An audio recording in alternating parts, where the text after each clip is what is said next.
Salut! Dans cette vidéo, je vais vous expliquer en détail ce qu'est une tâche planifiée et comment les régler. Donc pour ça, il va falloir aller dans le planificateur des tâches Windows. Donc pour ce faire, vous devez aller dans Démarrer, panneau de configuration. Donc là, je m'affiche en mode grande icône, ok? Et on va dans Outils d'administration, qui se trouve ici. Voilà. Et dans Outils d'administration, on va dans Planificateur de tâches. Voilà, on ouvre. Donc normalement, vous êtes censé être en administrateur. Donc si vous ne l'êtes pas, vous faites un bouton droit dessus et vous faites exécuter en tant qu'administrateur. Voilà, donc qu'est-ce que les tâches planifiées? Donc les tâches planifiées, comme son nom l'indique, ce sont des tâches qui sont planifiées. Donc ce sont des actions qui sont programmées pour exécuter des fonctions sur un logiciel ou dans votre Windows. Et en l'occurrence, elles sont planifiées, donc elles sont planifiées sous forme d'horaire ou sous forme de conditions, et les deux. Donc pour exemple, on va prendre les mises à jour. Donc toutes les mises à jour, elles se font pas n'importe comment, et elles se font généralement de manière planifiée dans le temps. Donc c'est pour cela que vous pouvez avoir peut-être remarqué qu'à une certaine heure, votre ordinateur se met à jour. Donc ça, c'est parce qu'il y a une tâche planifiée qui stipule comme quoi l'ordinateur va se mettre à jour à cette heure-ci, à cette semaine, à ce jour-ci, à ce mois-ci, etc. Donc il y a beaucoup de tâches planifiées. Donc il y a premièrement énormément de tâches planifiées dans Windows, mais il faut savoir qu'il y a beaucoup de logiciels qui ont besoin de tâches planifiées, le plus souvent pour la maintenance et la mise à jour, mais aussi pour leur bon fonctionnement, comme des logiciels de protection qui ont besoin de s'activer pour surveiller l'ordinateur lorsque vous l'utilisez tout simplement.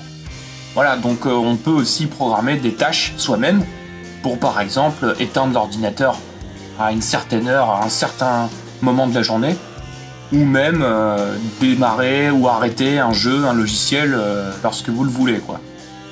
Donc nous on va pas regarder ça, de toute façon c'est assez simple puisqu'il suffit de faire action créer une tâche de base.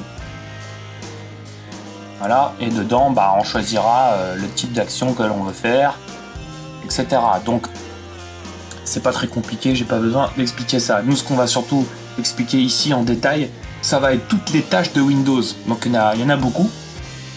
Et donc j'ai fait un article qui répertorie toutes les tâches de Windows. Donc dans cette vidéo, je vais vous expliquer toutes les tâches de Windows et je vais vous conseiller un réglage pour optimiser ses performances. Voilà, donc ça sera plutôt adapté pour les configurations de type professionnel, genre pour un studio, un live, etc. Mais vous pouvez l'adapter pour vous en tant que particulier, il n'y a aucun souci là-dessus, vous gagnerez en performance et surtout vous éviterez des ralentissements, c'est surtout ça l'objectif. Donc c'est parti. Voilà, donc là déjà dans la première rubrique bibliothèque du planificateur de tâches, on s'aperçoit qu'il y a déjà pas mal de trucs qui sont ouverts, donc ça je vais pas les expliquer parce que ça dépend de votre ordinateur. En l'occurrence ici j'ai celle de Google Update, donc qui sont en rapport avec Google Chrome, et j'en ai une ici qui est en rapport avec mon antivirus Avast. Voilà, donc vous pouvez regarder ce que vous avez et les régler, quoi. Par exemple, si Acrobat Update, qui est d'ailleurs a une tendance à s'activer quand je veux pas, vous double-cliquez sur la tâche et dans déclencheur, vous voyez que cette action va s'ouvrir à l'ouverture de session. Ok ? Donc ça peut être embêtant. Donc ce que je peux faire, c'est tout simplement supprimer la tâche ou changer le moment, la condition à laquelle la tâche va s'exécuter. Donc là, par exemple, si je fais modifier, je pourrais choisir, au lieu de faire à l'ouverture de session, je pourrais choisir à une heure programmée. Ou je pourrais dire au moment de la connexion à une session utilisateur. Enfin bref, je peux choisir. Donc moi, comme ça m'embête ce truc là, moi je vais simplement la supprimer. Donc en ce qui concerne Acrobat Reader là, Acrobat Update, je fais un bouton droit dessus et je fais supprimer. Voilà, êtes-vous sûr? Oui, je suis sûr. Hop, une tâche en moins. Voilà, donc je peux faire ça avec d'autres choses. Donc là, je vais aussi supprimer les tâches de mise à jour de Adobe. Voilà. Et je pourrais faire ça avec bien d'autres. Donc tant qu'à faire, je vais supprimer celle-ci. Voilà, on y est. Voilà. Et je vais passer donc à l'explication des tâches Windows. Donc pour ça, on va dans la colonne de gauche, on ouvre bibliothèque du planificateur de tâches. Donc là, vous pouvez voir les logiciels qui sont planifiés. Donc par exemple, j'ai Avast ici. Dans Game, j'ai rien. Et dans WPD, ça correspond en fait à un service particulier pour les ordinateurs portables qui vous est vraiment pas utile. En fait, c'est un service de télémétrie. Ok, donc ça, vous pouvez carrément la supprimer, il n'y a pas de souci. Mais bon, moi, en détail, je vais aller dans ce qui concerne Microsoft et particulièrement Windows. Donc Windows et Windows Defender, ok. Donc, je double-clique sur Microsoft et Windows. Voilà, et là, il y en a un gros paquet. Donc, c'est ce que je vais expliquer. Alors, c'est parti. La première tâche qu'on peut retrouver, c'est Active Directory Rights Management Service Client. Alors, cette tâche permet d'activer les services ADRMS qui permettent de renforcer les protections des informations sensibles telles que les rapports financiers, les spécifications de produits, les données des clients et les messages électroniques confidentiels afin d'empêcher des personnes non autorisées d'avoir accès à ces informations, accidentellement ou non. Alors, pour une utilisation live et studio, ces tâches sont inutiles, donc on peut les désactiver. Donc vous pouvez les désactiver si vous n'utilisez pas le logiciel d'entreprise utilisant des stratégies de protection de données. Donc généralement, si vous n'êtes pas dans une société une grosse société avec plein d'ordinateurs en réseau, vous pouvez désactiver tout ça. Donc pour désactiver, on fait un bouton droit sur la tâche et on fait désactiver. Voilà. Moi, je vous conseille pas de supprimer les tâches si vous ne savez pas exactement ce que vous faites. Moi, je vous conseille de les désactiver, à la limite. Donc, j'ai commencé le tutoriel en vous disant qu'on peut supprimer celle-ci ou celle-ci, parce que je savais exactement ce que je faisais, ok ? Mais là, pour Windows, le mieux, c'est quand même de désactiver. De manière générale aussi, désactiver, quand vous n'êtes pas sûr, c'est mieux, vous risquez rien, et puis la tâche sera bien désactivée. Donc, vous n'êtes pas obligé de supprimer. Donc, voilà. Allez, suivante, l'AppID. Donc, l'AppID, ce sont deux tâches qui sont nécessaires au système de protection de fichiers de Windows et à la fonction de restauration du système. Donc en gros, si vous utilisez la restauration de système de Windows, et le système de protection de fichiers de Windows, vous devez les laisser activés. Mais moi en l'occurrence, j'ai désactivé ces fonctions, donc elles sont désactivées. Voilà. Donc c'est à vous de voir. Application expérience. Alors ces tâches en fait, ce sont des espions de Windows. Donc en fait ce sont des tâches qui exécutent un petit programme qui va collecter des données de votre ordinateur et les envoyer au serveur de Windows pour analyser votre ordinateur et puis pas mal de choses. Donc ça c'est pour ce qu'on appelle la télémétrie ou le tracking. Donc ça vous pouvez les désactiver sans aucun problème. Vous gagnerez d'ailleurs un petit peu de temps. Remarquez que pour celle-ci, elle s'active tous les jours à minuit 30 et à 2h30. Voilà. Donc si vous avez déjà remarqué des ralentissements à cette heure-là, vous posez plus la question, c'est à cause de ça. Donc bouton droit dessus, désactiver et désactiver. Voilà. Auto-check. Alors cette tâche collecte et charge les données SQM de contrôle automatique. Alors cette tâche elle est utilisée si vous acceptez de participer au programme d'amélioration de l'expérience utilisateur Windows. Alors, ça aussi, ça fait partie des espions, donc vous pouvez tout simplement la désactiver. Donc, bouton droit dessus, désactiver. Ensuite, dans Bluetooth, comme son nom l'indique, cette tâche sert à l'exécution du Bluetooth, en particulier à vérifier s'il n'y a pas des nouvelles connexions sur le Bluetooth. Donc, si vous utilisez le Bluetooth, laissez-la activer. Si vous ne l'utilisez pas, vous faites bouton droit, désactiver. Ce que je fais parce que j'ai pas de Bluetooth sur cet ordinateur. Ensuite, Certificate Service Client. Alors ces tâches ne sont utiles que pour les sociétés et les professionnels qui utilisent des logiciels qui ont besoin de certificats reconnus par Microsoft pour se connecter sur des serveurs spécifiques. Alors dans le cas d'une utilisation normale, pour des gens qui ne sont pas connectés sur un site d'entreprise, vous n'avez pas besoin de ces tâches-là. Donc tout ça, vous pouvez les désactiver. Voilà. Par contre, si vous faites ça sur votre ordinateur de bureau dans votre société avec un gros réseau d'ordinateurs, je vous conseille de pas le faire parce que vous pourriez avoir des problèmes. Et puis de toute façon, normalement, c'est pas votre boulot de le faire. Voilà. Ensuite, dans Custom Experience Improvement Program. Alors, ces tâches sont en réalité des espions, une fois de plus, qui collectent vos données en rapport à votre matériel et votre utilisation et les transmettent une fois de plus au serveur Microsoft. Donc, vous pouvez encore désactiver tout ça. Donc notez qu'il y a encore une fois à minuit, à 1h30 et encore plus à 3h30. Voilà, donc c'est pas tous les jours. Mais ça reste des espions. Donc tout ça, on désactive. Voilà, donc vous pouvez tout sélectionner comme ça et faire désactiver. Et puis on va tout désactiver. Défrag. Alors défrag, bah, tout simplement, c'est la défragmentation. Donc ça, je vous recommande à la base de régler le paramètre dans la défragmentation. Donc normalement, ici, vous n'avez pas à le régler vous-même ici. Hein. Voilà, donc normalement, la défragmentation, vous la retrouvez dans démarrer tous les programmes, accessoires, et dans les outils système, vous trouvez donc le défragmenteur de disque. Voilà. Donc quand vous ouvrez le défragmenteur de disque, bah, la première option, c'est tout simplement la planification. Donc moi, je vous déconseille vraiment d'activer une planification pour le défragmenteur de disque parce que ça prend beaucoup de ressources, ça ralentit énormément, et puis en plus de ça, c'est vraiment pas bon de le faire tout le temps parce que ça abîme votre matériel tout simplement. Donc le mieux, c'est quand même de le faire vraiment manuellement. D'autant plus que si vous ne supprimez pas régulièrement beaucoup de fichiers, ça vous servira à rien de faire des défragmentations régulières. Donc pour ça, le mieux c'est d'ouvrir le défragmenteur de disque comme je viens de faire, d'aller dans configurer la planification et puis vous désactivez exécution planifiée. Ok, vous faites fermer. Donc normalement, si je ferme le planificateur de tâches et que je reviens dedans, eh ben, ça devrait être pris en compte. Donc c'est ce que je vais faire. Donc démarrer panneau de configuration, je retourne dans outils d'administration et j'étais dans le planificateur des tâches. Voilà. Donc je retourne dans Microsoft Windows et c'était dans défrag. Voilà, défrag. Et donc le statut est sur désactiver. Voilà.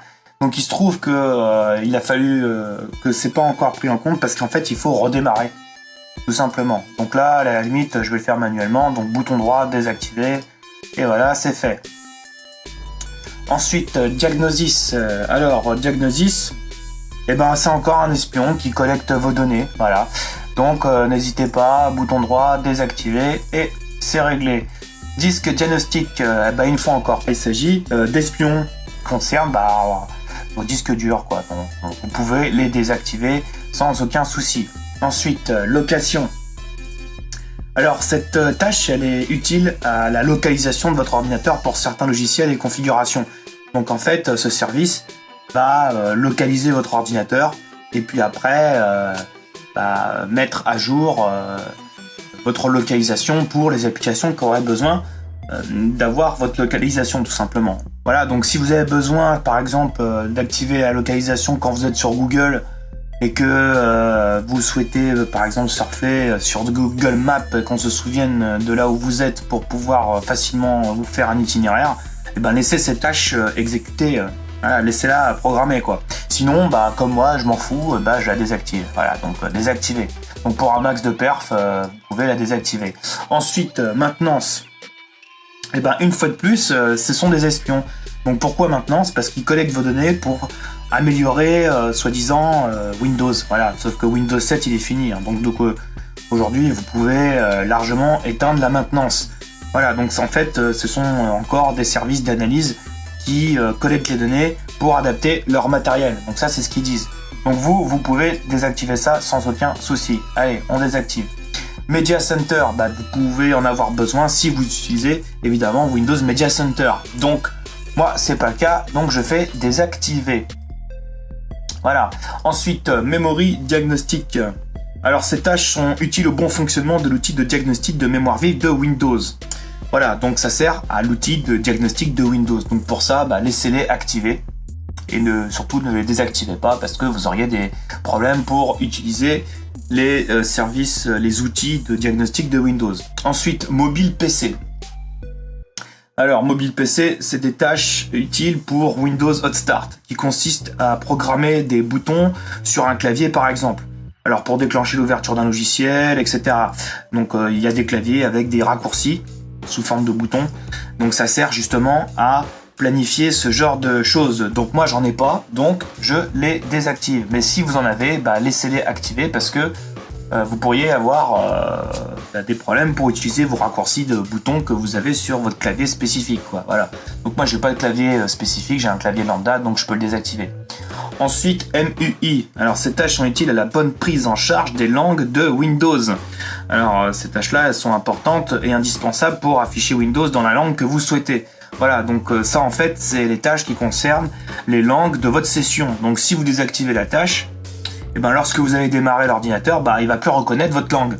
Donc, par défaut, il se peut que vous vous retrouviez donc en anglais, si vous avez un Windows anglais. Voilà, tout simplement. Donc, ça, faut le laisser activer. D'ailleurs, ce qui est drôle, c'est que vous remarquez que si vous regardez LPK Setup, on s'aperçoit que la tâche, elle est finie en 2030. Donc ça veut dire qu'ils ont prévu qu'en 2030, tout le monde parle anglais. Donc ça, c'est quand même marrant. Voilà. Donc celle-ci, vous devez laisser activer parce que sinon, votre ordinateur, il sera plus à la bonne langue que vous voulez. Hein. Ensuite, multimédia. Alors multimédia, c'est une tâche qui est absolument nécessaire pour l'exécution du son sur votre système. Alors si vous le désactivez, ça serait une erreur parce que vous n'auriez plus de son, quoi. Donc vous laissez cette tâche activée, ok ? Ensuite, NetTrace. Alors, cette tâche exécute encore une fois de plus un script qui a pour fonction de collecter des informations concernant votre réseau et vos partages de fichiers.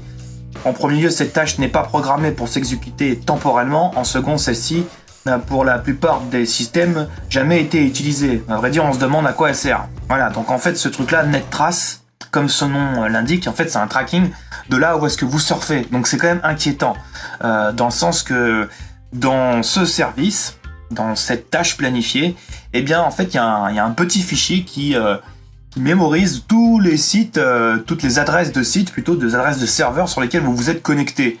Donc, il se trouve que j'ai pas encore observé un ordinateur sur lequel ce service a été activé dans le sens que ce fichier a été consulté pour récupérer les données. Mais il se trouve qu'il y a bien un fichier espion là, dans votre ordinateur qui mémorise tous les sites sur lesquels vous êtes allé. Donc, si vous remarquez que ça a déjà été activé, il y a de fortes chances que vous soyez sur écoute, hein, tout simplement, hein, que vous soyez, on va dire, surveillé par, je sais pas, moi, peut-être des autorités. Donc, du coup, vous pouvez le désactiver. Hein, si la vie privée vous intéresse plus qu'autre chose, voilà, désactiver. Allez hop. Network Access Protection. Alors le Network Access Protection est un système de contrôle d'accès réseau développé par Microsoft et Cisco. Donc normalement, vous ne devriez avoir aucune tâche dedans si vous n'utilisez pas de logiciels spéciaux pour se connecter à des serveurs spécifiques d'entreprises qui l'utilisent. Ok, donc si vous faites pas de Cisco, vous aurez rien là-dedans. Donc c'est mon cas et donc je n'ai pas besoin. Ensuite, Offline Files. Alors c'est des tâches qui correspondent au fonctionnement du centre de synchronisation disponible dans le panneau de configuration de centre de synchronisation. Donc c'est celui qui est ici, démarrer, panneau de configuration, centre de synchronisation. Voilà, donc j'y vais.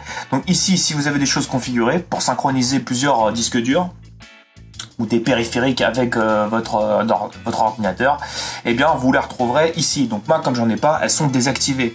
Donc si vous avez rien à synchroniser, désactivez-les parce que c'est pas normal en fait, tout simplement.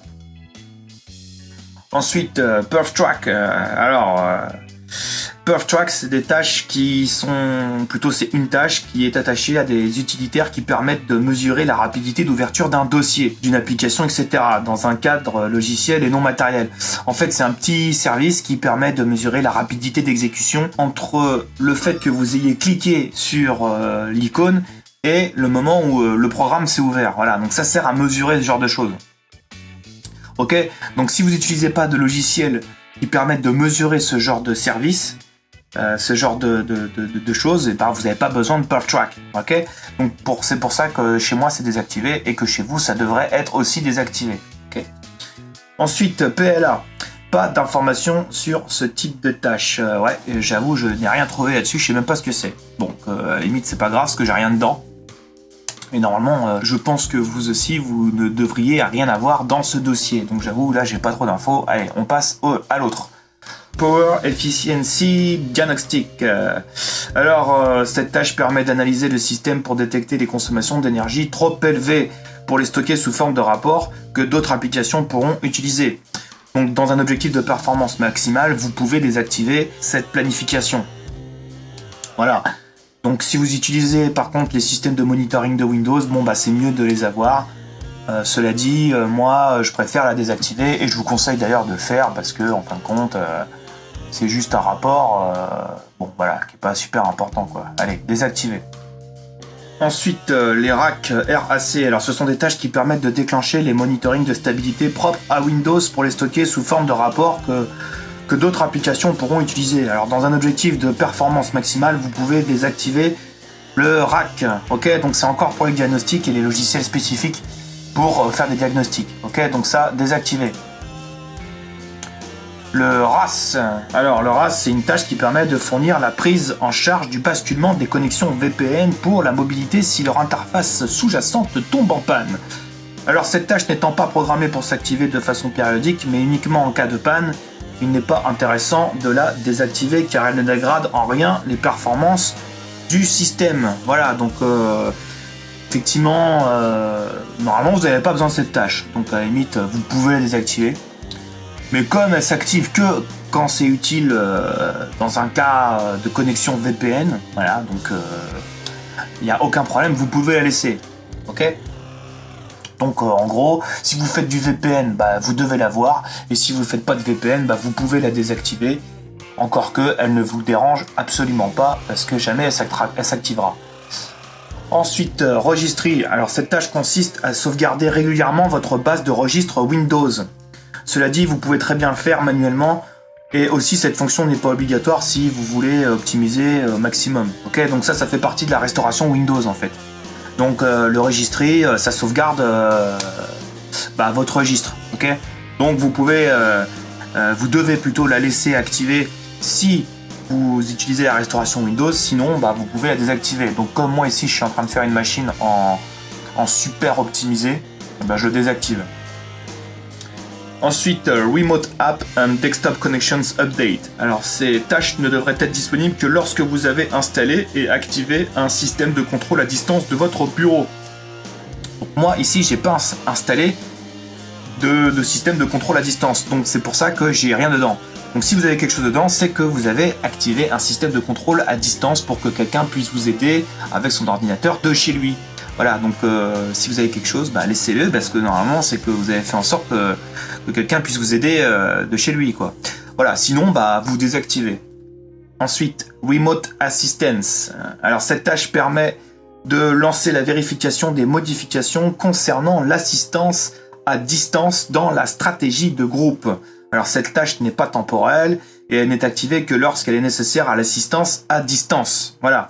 Donc vous pouvez ne pas la désactiver.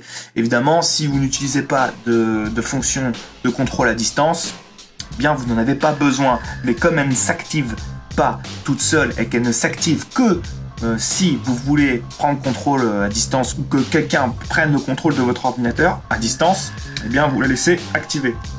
Voilà, donc si vous êtes un peu fanatique, paranoïaque plutôt, vous pouvez la désactiver, comme ça fera un truc de moins dans votre ordi qui sert à rien si vous n'utilisez pas ces options évidemment. Ensuite, Removal Tools. Donc dans ce dossier, normalement, vous retrouvez des tâches qui sont propres à des logiciels qui sont fournis par Microsoft pour vous aider à désinstaller des choses particulières sur Windows ou des logiciels Microsoft. Ok, donc si vous n'en avez pas, c'est que vous n'avez pas installé ce genre de logiciel qui permettent de désinstaller d'autres logiciels de la marque Microsoft. Ok. Normalement, vous en avez besoin si vous avez des choses dedans. Ok, donc là, en l'occurrence, j'ai rien et normalement, vous ne devriez rien avoir non plus si vous n'avez pas installé ce genre de choses. Ensuite, Setup. Donc, c'est pareil. Setup, j'ai pas beaucoup trouvé d'informations dessus. Et d'ailleurs, j'ai rien. Donc, normalement, il me semble que vous n'aurez rien non plus. Ok, donc, on va passer à Shell. Alors Shell, cette tâche est utile pour le fonctionnement du contrôle parental. Donc pour une utilisation professionnelle, live, studio, je sais pas quoi, vous n'en avez pas besoin. Donc normalement ça doit être désactivé. Donc si c'est activé, c'est parce qu'il y a le contrôle parental qui est actif sur votre ordinateur. Donc moi en l'occurrence, j'ai pas de contrôle parental, donc du coup c'est dans désactiver. Ok. Notez d'ailleurs qu'avec Shell, vous pouvez activer automatiquement le contrôle parental à des horaires particuliers. Donc ça peut être intéressant si vous avez des enfants, voilà quoi. Ensuite, Sideshow. Alors Sideshow, c'est c'est utile pour l'utilisation des gadgets qui sont compatibles avec Sideshow. Donc, c'est-à-dire il y a des périphériques qui sont compatibles Sideshow, par exemple des téléphones qui permettent d'envoyer la vidéo directement sur l'ordinateur ou l'ordinateur qui envoie directement la vidéo sur l'écran. Mais bon, tout ça, ça marche que quand les périphériques sont compatibles Sideshow, donc il n'y en a pas beaucoup, hein. Donc à la base, ça vous sert à rien si vous n'avez pas ce genre de gadget. Donc vous pouvez tout désactiver sans aucun souci. Ok. Ensuite, Software Protection Platform. Alors cette tâche consiste à lancer le service de vérification des licences des logiciels Microsoft. Alors inutile de vous dire que si vous utilisez des logiciels Microsoft piratés, cette tâche ne vous aide pas à les utiliser. Ok. Donc tout simplement, ça permet de vérifier si vos logiciels Microsoft sont bien payés par vous et surtout sont bien activés chez Microsoft. Ok, donc vous pouvez le désactiver, ça évitera de vérifier ce genre de choses. Donc moi par défaut, je l'ai désactivé et vous pouvez le faire pareil. D'ailleurs, ça vous embêtera pas pour utiliser d'autres logiciels Microsoft, il n'y a pas de souci. Ensuite, Sync Center. Alors, ces tâches correspondent à la planification des synchronisations de vos données sur vos serveurs. Donc, normalement, vous devriez avoir aucune tâche dedans. Donc, si vous avez quelque chose qui est enregistré dedans, c'est parce que vous avez un dossier qui se synchronise avec un serveur. Voilà. Donc, si c'est pas le cas, c'est normal. Donc, c'est mon cas. Je n'ai rien synchronisé comme dossier sur serveur. Donc, du coup, j'ai rien dedans. Ok ? System Restore. Alors, cette tâche concerne l'automatisation de création de points de restauration Windows. Ok, donc c'est important pour la restauration Windows.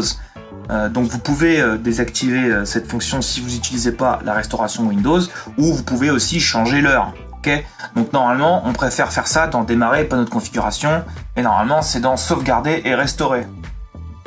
Ok, et c'est ici que vous êtes censé configurer une sauvegarde et paramétrer les heures à laquelle il va faire la sauvegarde, ok.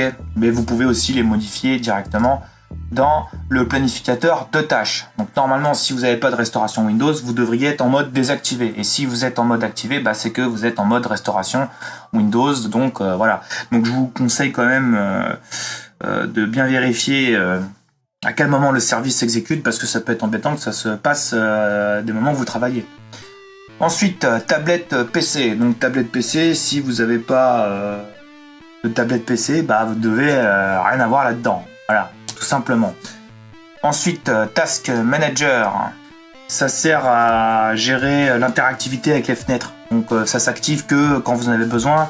Donc du coup, celle-ci, il ne faut pas la désactiver. Ok, donc Task Manager, on la désactive pas. Il y en a besoin pour l'interactivité avec les fenêtres. Okay. Ensuite, TCP/IP. Donc les tâches TCP/IP sont indispensables pour régler les conflits TCP/IP. C'est pourquoi vous ne devez absolument pas la désactiver. De plus, elle ne s'active que lorsqu'il y a un conflit TCP/IP. Donc TCP/IP, c'est pour le réseau et l'internet quoi. Donc s'il y a un conflit dans les adresses, ça sert à les régler. Donc ça, surtout, vous le désactivez pas. Ça risquerait de créer des problèmes. Ensuite, Text Service Framework. Alors cette tâche est nécessaire pour l'exécution de certains programmes nécessitant l'installation d'un .NET Framework. Ok. Donc si vous n'avez pas de logiciel qui utilise de framework, de Net Framework, vous n'en avez pas besoin. Voilà. Donc si vous ne savez pas ce que c'est que Net Framework, c'est que généralement vous n'avez pas encore installé un logiciel qui a besoin de ce genre de choses. Donc moi personnellement, je suis dans un objectif d'optimiser au maximum l'ordinateur, donc c'est pour ça que je vais désactiver Text Service Framework, parce que j'utilise aucun logiciel qui utilise l'environnement framework. Okay.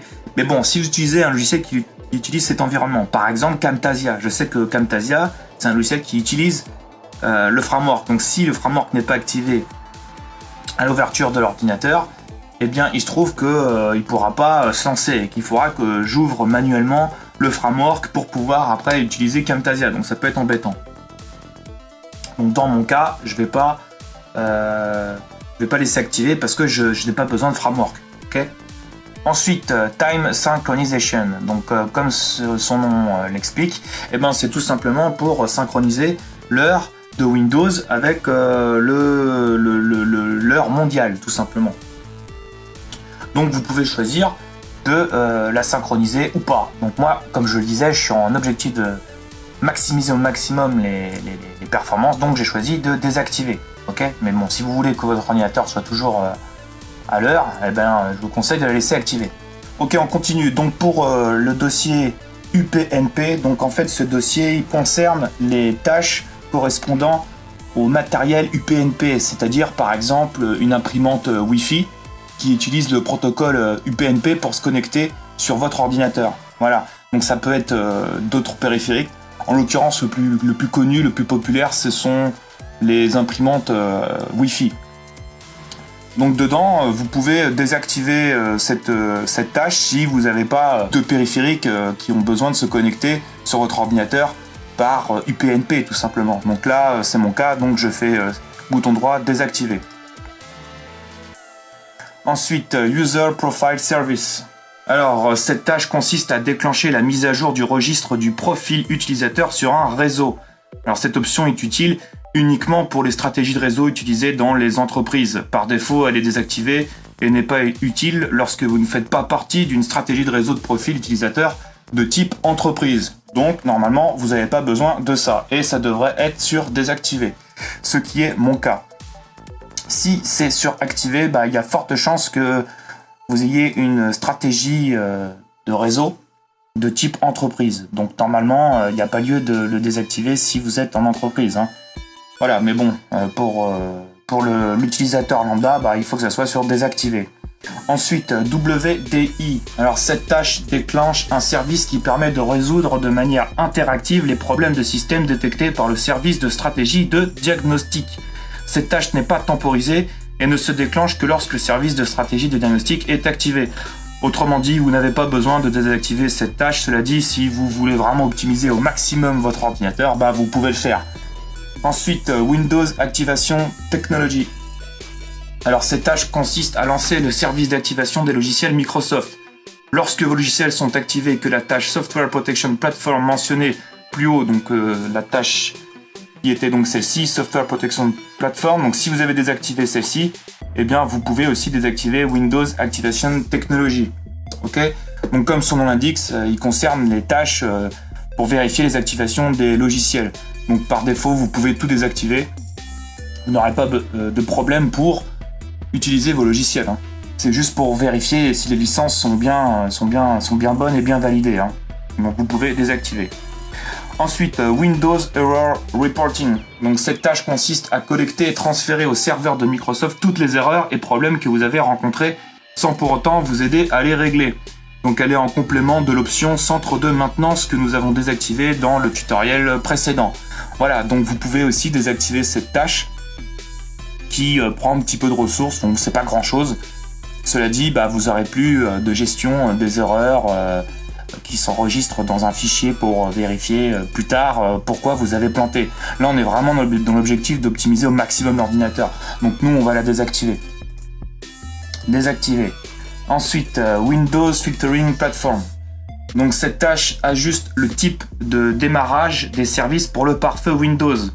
Donc cette tâche n'est pas temporelle et elle s'active que lorsque vous avez activé votre pare-feu. Donc en gros, vous n'avez pas besoin de la désactiver si vous utilisez un pare-feu, ce que je vous recommande lorsque vous utilisez un ordinateur de type de tous les jours, dans la vie de tous les jours. Voilà, donc vous pouvez la laisser activer, ça dérange pas, elle s'active que lorsque votre pare-feu est actif. Voilà, donc on va la laisser en mode active. Ensuite, Windows Media Sharing. Donc dans ce dossier se trouvent toutes les tâches qui activent les partages de fichiers de Windows. Alors ce dossier est normalement vide si vous n'avez pas activé le partage des dossiers et de fichiers sur le réseau Windows. Évidemment, si vous désactivez cette tâche-là, vous ne pourrez plus partager vos fichiers. Donc par défaut, si vous avez quelque chose qui s'affiche, c'est que vous partagez actuellement des fichiers sur le réseau. Donc dans ce cas, le mieux, c'est de laisser actif. Ok ? Ensuite, Windows Backup. Alors Windows Backup, ça concerne la restauration du système, ou plutôt l'outil de restauration du système. Donc vous pouvez remarquer à quelle heure Windows va sauvegarder vos réglages, que ce soit les réglages de registre ou les réglages de driver, etc. Donc vous pouvez double-cliquer dessus et modifier l'heure si ça vous arrange. Donc par exemple ici ça serait donc dans déclencheur, ça serait donc tous les jours à 10h tous les jours, voilà. Donc on pourrait double-cliquer sur cette option pour modifier la date. Donc ça peut être par exemple, au lieu de faire 10h, on pourrait mettre, je sais pas moi, 6h du matin, ou changer tout simplement la périodicité, donc par jour, par semaine, par mois. Bon, c'est à vous de voir. En l'occurrence, dans le tutoriel, nous on est en maximum d'optimisation. Donc moi je vais désactiver cette option car je n'utilise plus la gestion de restauration de Windows. Voilà. Cela dit, vous, si vous l'utilisez, ne désactivez pas cette tâche. Hein. Ensuite, Windows Color System. Oui, donc cette tâche correspond au calibrage de l'ordinateur, donc elle s'active que lorsque vous en avez besoin, lorsqu'un logiciel le demande. Donc vous n'avez pas besoin de la désactiver. Voilà, elle vous ralentira pas du tout. Donc on la laisse active. En l'occurrence, moi, elle est désactivée parce que j'ai pas de logiciel d'étalonnage de mon écran, tout simplement. Voilà, donc on a fini. Il nous reste à la limite Windows Defender. Donc si vous avez Defender qui est activé sur Windows, normalement vous avez une tâche ici. Et le mieux pour modifier la période à laquelle Windows Defender va vous protéger, ça serait de le faire dans Windows Defender. Donc normalement c'est démarrer panneau de configuration et en bas vous pouvez observer Windows Defender. Donc c'est ici que ça se règle normalement. Voilà, donc moi j'ai rien parce que j'ai désactivé Windows Defender. Voilà, donc on a fini pour Windows, donc il y en a quand même pas mal. Et mine de rien, le fait de désactiver le maximum, ça va vraiment vous optimiser. D'autant plus qu'il y a beaucoup d'espions, comme vous avez pu le voir, et de services de diagnostic. Voilà, donc les services de diagnostic, c'est pas obligatoire de les désactiver, comme je le disais à chaque fois qu'on en rencontrait un. Cela dit, moi, comme je les utilise pas, je les désactive, ça fait toujours des choses en moins. Mais je vous rappelle quand même que je suis vraiment dans l'objectif d'optimiser au maximum. Hein. Voilà, donc qu'est-ce qui peut rester ? Moi, il me reste Office Software Protection Platform, que j'ai désactivé, voilà, parce que je n'utilise pas non plus ce service de protection des logiciels Microsoft, voilà, donc on peut aussi désactiver ça. Et puis voilà, on a bien optimisé déjà le planificateur de tâches. Voilà, donc si vous en êtes arrivé là depuis le début du tutoriel, déjà votre machine elle va commencer vraiment à booster. Vous ne devriez d'ailleurs plus la reconnaître. Voilà, donc la partie 5 est finie concernant les tâches planifiées dans Windows. Et donc je vous invite à cliquer sur ce lien qui concernera la partie 6 et l'avant-dernière partie concernant les optimisations maximales pour Windows 7.